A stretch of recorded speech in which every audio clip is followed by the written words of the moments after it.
It's Positively Muskegon today. Andy O'Reilly, and I am in the sheriff's office, and it's not why you think. That's a good thing. I came walking down the hall, and a couple of your guys are out in the hall, Mike, and they're like, yeah, he's right through that door. I'm like, you're not setting me up, are you? No, trust us. Go right through that door. Yeah. Mike Poland is the, well, I couldn't really say newly elected sheriff of Kent County, but it's the first time we've had you on since the election, so congratulations, Thank man. you. Yeah, it's been a great 6 months. And look at how we've improved. I mean, the last time you were on, it was the GoPro. Yes, it was. I was going to comment on that. We've really gone up in the world. Yeah. Sarah Johnson is here too, and Sarah is the wife of Nate Johnson, who you met through 70 times 7 through some of our stories, and maybe you came down to the talk we did at the Frohenthal too. 70 times 7 is a remarkable organization that helps prisoners assimilate back into society. Well, Sarah is equally active in parts of things that, I mean, it makes some kind of people uncomfortable. Human trafficking. Mm-hmm. Tell me a little bit about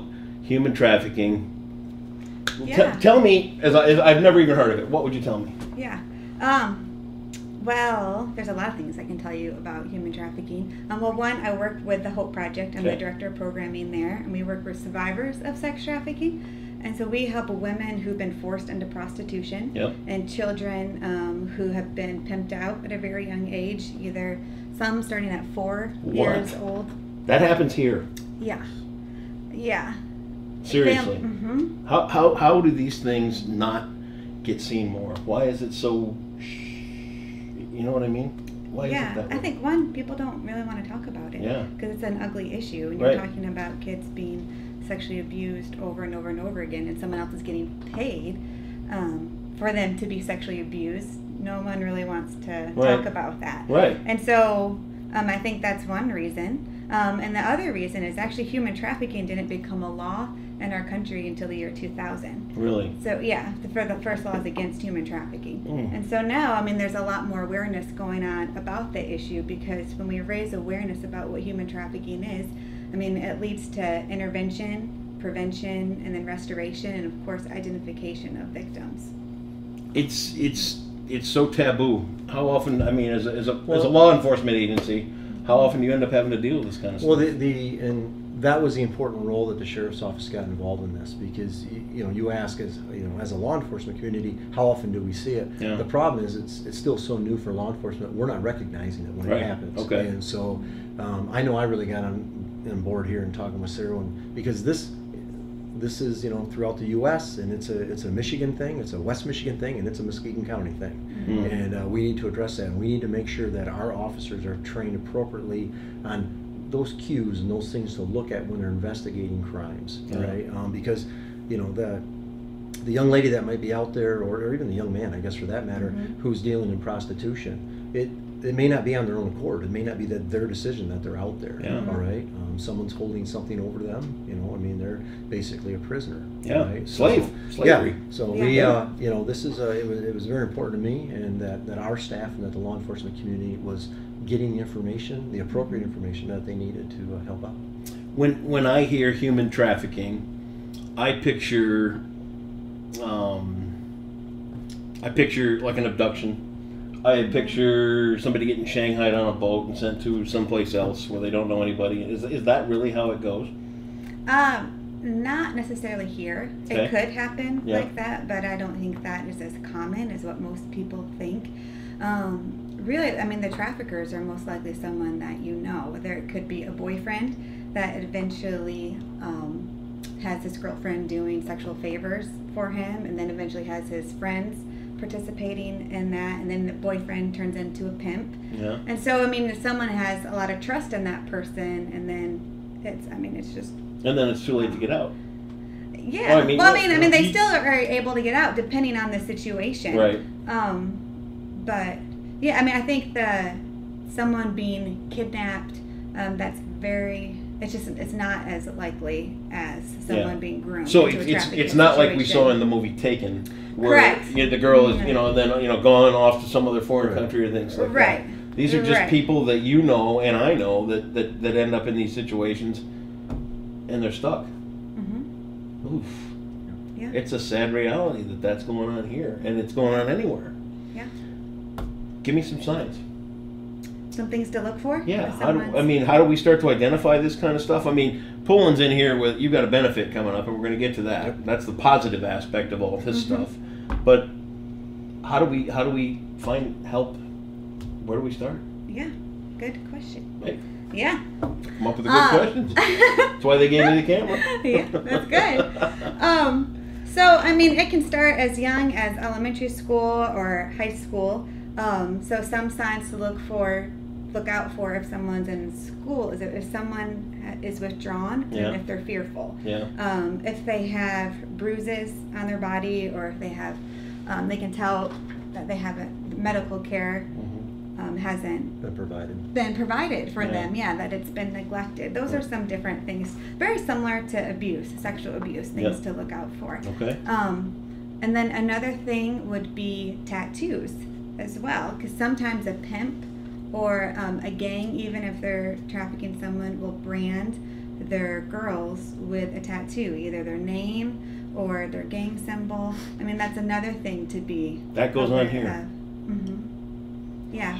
We actually partner with a tattoo parlor in town that does tattoo cover-ups for us. Do they really? Yeah. That's kind of cool. Yeah, it is. Nice to know that they do that kind of thing. Yeah, Sure. yeah, it's amazing. We share a mutual friend in Annie Donald. Yeah. Who came out, and she was a part of the truth that we talked about in the past, and I can't really wrap my head around the whole thing. I mean, I know how she started. She started off as an exotic dancer, and then she ended up in the trade as well. You're telling me it starts as early as 4? For some people, yeah, it can. Yeah, I mean, a couple of women that I work with were pimped out by a family member at 4 years old, involved in child pornography. Yeah, I mean, it can happen that early on. Some others, it was when they were 15 and a stepdad pimped them out. And others, they're in their 20s. And so it really varies. Some have a drug addiction and they get into prostitution because of their drug addiction. Yep. And you have to remember, too, there's always a backstory. Yeah. So a lot of them have already been sexually abused or molested or neglected. And so a lot of them are looking for love from someone. And then if someone comes along and their mind offers them love, they can get sucked into that lifestyle. Yeah. But one thing I was going to say with drug addiction, it can lead to trafficking if someone's addicted. Because you do things when you're have a drug addiction, you do things that you never thought you'd do before. And so that goes for alcoholics too. Yeah. You know, trust me, I know what I'm talking about. Right. So you might be prostituting for that drug addiction, but prostitution and sex trafficking are not the same thing. Okay. It turns into trafficking when there's force, fraud, or coercion involved. Okay. So if someone is prostituting out there for their drug addiction, then they have a boyfriend that comes along and say, hey, well, I can help you make more money, or let me set up your dates for you. And then if that person has to come back with so much money every night, and if she doesn't, she gets beaten up for it, that's when it changes from just prostitution to trafficking, because there's force involved.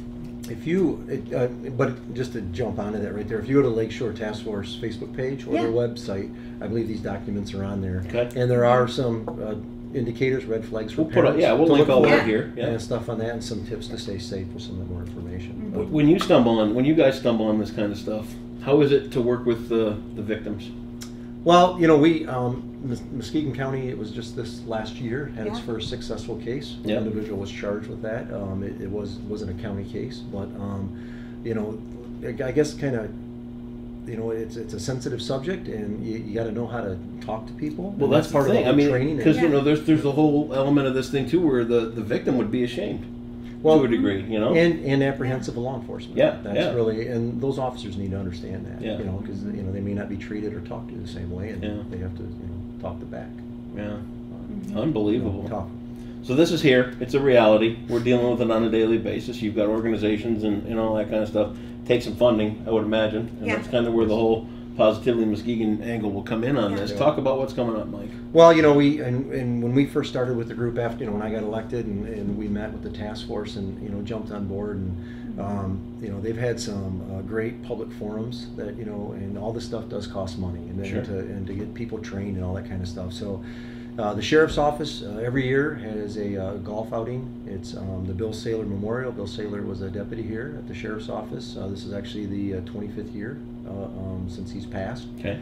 And you know, we picked the department's always picked a beneficiary for it, and we, you know, this was kind of a no-brainer right here. Sure. We wanted to help the task force as much as we can, you know, getting things moving and Sure. raise some money for them. So June 16th. June 16th? June 16th, Chase Hammond Golf Course. Nice place. Nice place. We got some great hole-in-one prizes. Like? That are 2017 Chevy Nice. Malibu. Some different. Has that got the Interceptor motor in it? No, I don't know what it has in it. Nothing That you're was- trading in, or No, none of that? Ben Chevrolet was nice enough to donate that for that. Good and then bunch. we just got to figure out an insurance paper, and I hope it all comes in, but it should. But we also are going to have a motorcycle from Hot Rod Harley Davidson. Nice. One of the hole-in-one Wow. prizes also. So, Very cool. yeah, so all the all the par threes there will have a hole-in-one prize. So we're Nice. trying to get some bigger things going, but it'll be a Nice. great time. The registration's at 8 a.m. with Okay. a shotgun start at 9. Okay. Like I said, at Chase Hammond, it's $70 a person or $280 a team. Cheap enough. That's what it goes for, but some fun games throughout the day. We'll have a really good time. You know, I've had an opportunity to participate in this golf outing in the past, and it's always been a really good time. How are you at golf? Like everybody else, I lie. I don't know.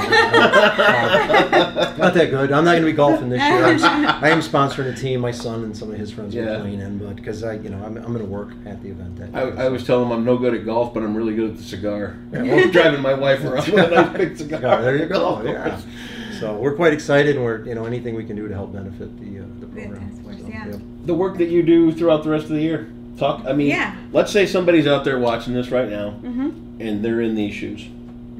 They're the person that's being trafficked. They're the person that's got the, you know, what's the first step? Yeah. I would say there's a couple things that they could do. If they're able to call someone, they could call the Hope Project. Okay.